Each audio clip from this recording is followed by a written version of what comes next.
Genesis chapter 39.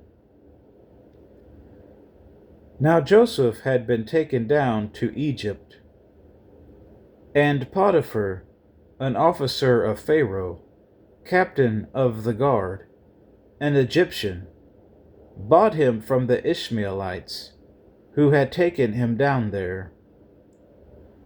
The Lord was with Joseph, and he was a successful man, and he was in the house of his master the Egyptian. And his master saw that the Lord was with him, and that the Lord made all he did to prosper in his hand. So Joseph found favor in his sight, and served him. Then he made him overseer of his house, and all that he had he put under his authority. So it was, from the time that he had made him overseer of his house, and all that he had, that the Lord blessed the Egyptian's house for Joseph's sake, and the blessing of the Lord was on all that he had in the house and in the field.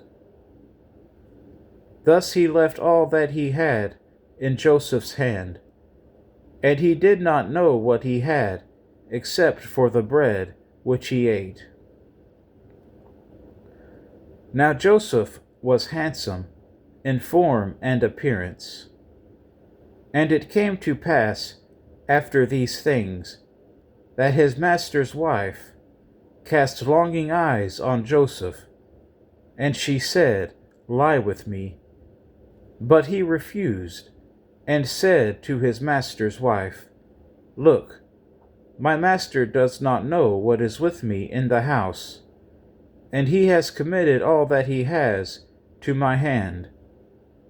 There is no one greater in this house than I, nor has he kept back anything from me but you, because you are his wife. How then can I do this great wickedness and sin against God?" So it was, as she spoke to Joseph day by day, that he did not heed her, to lie with her, or to be with her.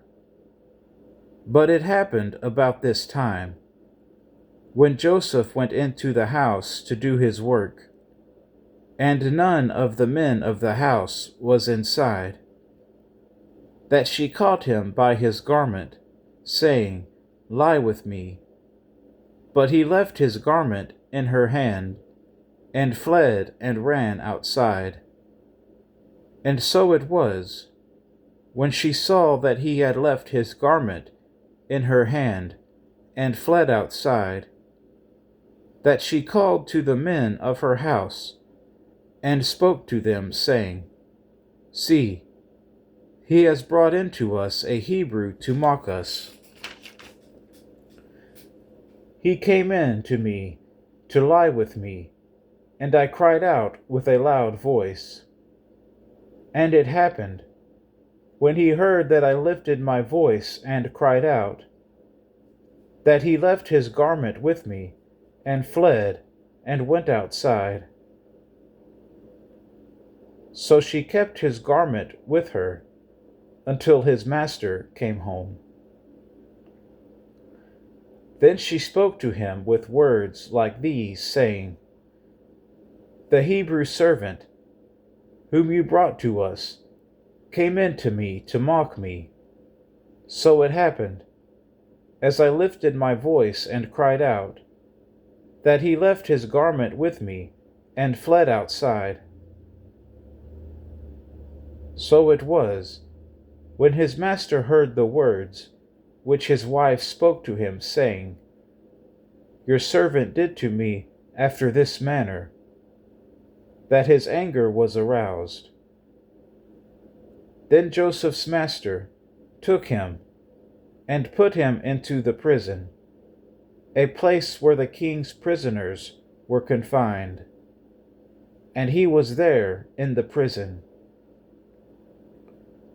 But the Lord was with Joseph, and showed him mercy, and he gave him favor in the sight of the keeper of the prison.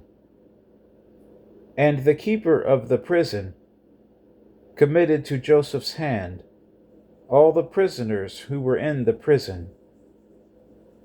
Whatever they did there, it was his doing. The keeper of the prison did not look into anything that was under Joseph's authority, because the Lord was with him. And whatever he did, the Lord made it prosper.